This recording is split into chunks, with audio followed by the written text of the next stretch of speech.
A palavra Jerusalém nem aparece no Corão. Não aparece. Então, hoje, as 3 cidades sagradas do islamismo, a despeito dessas divergências, são Meca, Medina e Jerusalém. Porque essa suposta viagem mística de Maomé para lá foi quando ele estava no caminho de Meca para Medina. Porque ele começa o movimento dele em Meca. Ironia das ironias. Quem ajuda Maomé no início, quando ele é perseguido em Meca, são famílias de judeus. Sim. Porque ele se levantou contra o politeísmo que estava tendo na cidade lá. E já tinha a tradição da Caaba. A Caaba, na verdade, muita gente pensa que é um meteoro que caiu ali. Um pedaço de meteoro. Caaba, a gente tá falando da pedra. Aquela pedra lá, de Meca. E caiu essa pedra lá. E aí a tradição começou a dizer que era um pedaço do Jardim do Éden que o Abraão deu para Ismael. Uhum. Então construíram uma caixa preta ali, as pessoas rodam ali em torno, tal, mas havia muitos ídolos colocados lá. O Maomé se levantou contra isso. E quando ele foi perseguido, os judeus falaram, peraí, mas ele está sendo perseguido porque ele está pregando contra a idolatria. O ajudaram, junto com a viúva com quem ele era casado e o tio dele. Ele foge de Meca para Medina, e nesse ínterim, entre uma cidade e outra, que supostamente a mula ou o cavalo voador, a Burak, é levada pelo anjo Gabriel até Jerusalém, e ali, segundo a tradição, ele encontra 3 personagens. Ibrahim, que é Abraão, Musa, que é Moisés, e Issa, que é Jesus. E os 3 o conclamam a fundar o Islã e revelam para ele as orações especiais que o muçulmano tem que fazer. Todas as orações. Dali ele volta para lá e vai para Medina, e aí a história acontece. Então hoje as 3 cidades sagradas do muçulmano é Meca, Medina e Jerusalém. Só que Jerusalém, de todas as cidades do mundo, nenhuma foi tão... Jerusalém foi destruída pelo menos 20 vezes na história e reconstruída. E ela foi ocupada pelo menos 50 vezes por povos diferentes. Cara, ali é um lugar de muito conflito desde sempre, né? Desde sempre. Mas ao mesmo tempo que é de muito conflito... É uma passagem, né? É um lugar também de passagem muita de paz. É interessante, por quê? Como assim, cara? Olha que curioso. Você perguntou lá de Jerusalém. Eu já vi. Não foi Google, eu vi. No Kotel, no monte ali o Kotel, que a gente chama aqui de Muro das Lamentações, mas esse nome não é preciso. Não. Isso é um apelido que os ocidentais deram para o muro, mas é Western Wall, é o muro ocidental ou Kotel. O judeu mesmo não reconhece como Muro das Lamentações. Kotel Ma'aravi. Exatamente. Por que essa ideia quer dizer o quê, cara? Não solta essas Ma'aravi. Ma'aravi é derivado da palavra Erev. Erev significa anoitecer. É o entardecer. Ou seja, é o lado do céu onde entardece, que é o ocidente. É porque assim, os pontos cardeais, eles pegam sempre pelos lugares onde o sol nasce, o sol desce, você entendeu? Então, o que acontece? Como o judeu fazia a oração dele balançando, o pessoal não entendia, né? Baruch atah Adonai Eloheinu.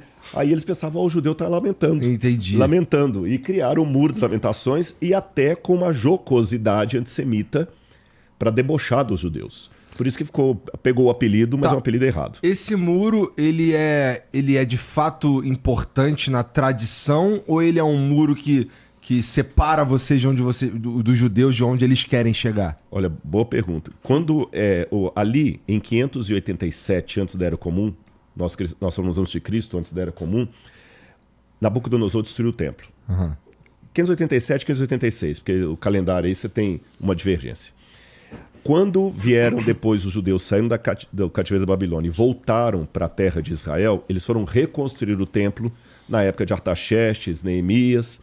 E lá no período do 1º século antes da nossa era, Herodes, o Grande, que era um camarada que o que ele tinha de bom para construir, ele tinha de ruim como personalidade. Os judeus o detestavam, com toda razão. E Herodes, ele é um exímio construtor. Se você for um dia a Israel, você vai ficar impressionado com... Herodes colocou no meio do deserto uma fortaleza chamada Massada, no meio do deserto, em cima de uma montanha, com piscina de hidromassagem, sauna e tudo mais que você pode imaginar. Num lugar que não chove. Depois eu posso até contar como para não tangenciar. Então ele falou, poxa, o templo é um lugar tão mirradinho, porque até os antigos falavam assim, olha, o templo de Salomão é tão maior do que esse. Herodes, deixa eu embelezar isso aqui. Vamos fazer de Jerusalém um lugar para concorrer com Atenas. Ele tinha rodado o mundo, ele tinha ido a Atenas, ele viu a Acrópole. Eu quero fazer um negócio suntuoso como os egípcios lá, né? Aí os judeus não queriam por todo esse histórico ruim. Mas ele insistiu tanto que eles deixaram que Herodes fizesse uma plataforma Uma plataforma. E colocasse também algum revestimento de mármore ali no templo e tudo mais. Inclusive, um parênteses aqui bem rápido, no museu, até quando você for lá você vai ver, nós estamos colocando no museu um pedaço do chão do templo como era no templo de Herodes. Porque nesse lugar que ele falou lá, ali tem várias pedras. Tem o pórfiro, tem o calcário. Tem o mármore.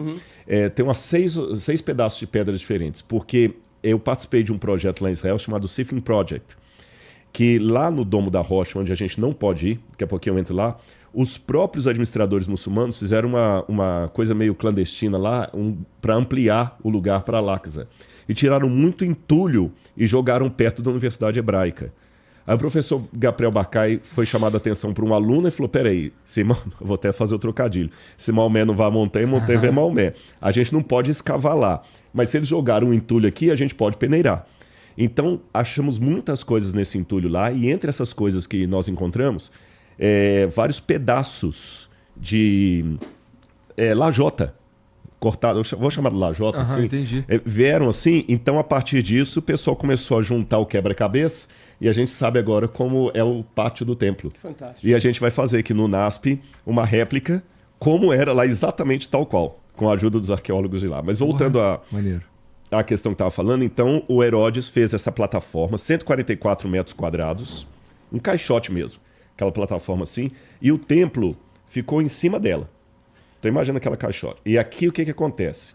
Se você tem o Monte Moriá aqui embaixo e aquela plataforma, está em falso.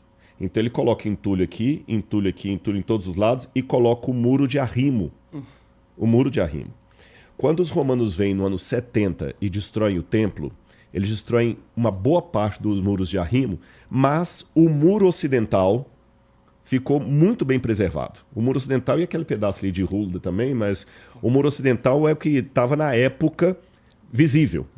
Então, os judeus iam para lá orar nesse muro por dois motivos. Primeiro, que orar voltado para a parede é uma prática que a gente encontra até na Bíblia Sagrada. Quando o rei Ezequias recebeu a notícia que ele iria morrer, ele ficou angustiado, voltou o rosto para a parede e orou.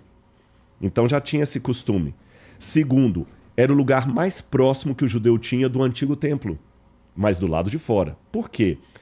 Aqui mesmo, no pátio, em 691 de nossa era, foi construído esse domo dourado, que o pessoal erroneamente chama de Mesquita de Omar, que não é nem Mesquita nem de Omar. Quando você vê no Google lá, Jerusalém, aquele domo dourado, é aquilo ali. Ele não podia ir lá, porque o muçulmano não deixava, ele tinha que orar aqui. Eu tenho um amigo, o Dr. Milton Afonso, muito querido, ele está com 102 anos inteiro e foi comigo para Israel com 100 anos de idade. Porra. E quando ele foi lá, ele foi 2 vezes comigo para Israel. E com 100 anos ele não estava tão assim mais lembrando de tudo, mas quando ele foi com 97 anos comigo para lá, ele sentou ali no Kotel e ele lembrou de como era quando ele esteve lá em 1950. Uau. Ele descreveu as casinhas e eu sei que é como ele descreveu porque no YouTube tem fotos. Muitos muçulmanos urinavam ali. Ele falou que ele viu isso. Eles levantavam a saia e urinavam na frente do judeu. Tem até o nome do portão chamado Sha'ar Hashpot, o portão do lixo. Do lixo, né?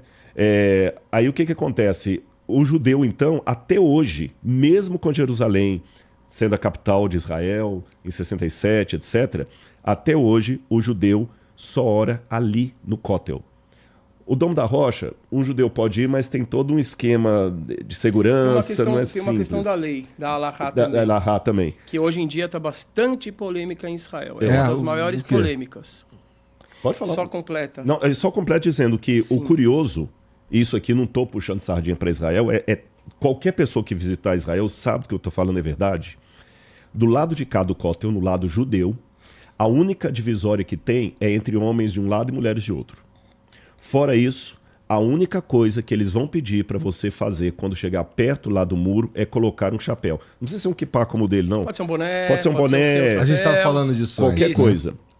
E eu já fui com essa Bíblia, que eu já trouxe várias vezes aqui, está na minha mochila. Eu já fui com a Bíblia várias vezes debaixo do braço até o coto, até o muro, orando ali. Nenhum judeu nunca me... Nada.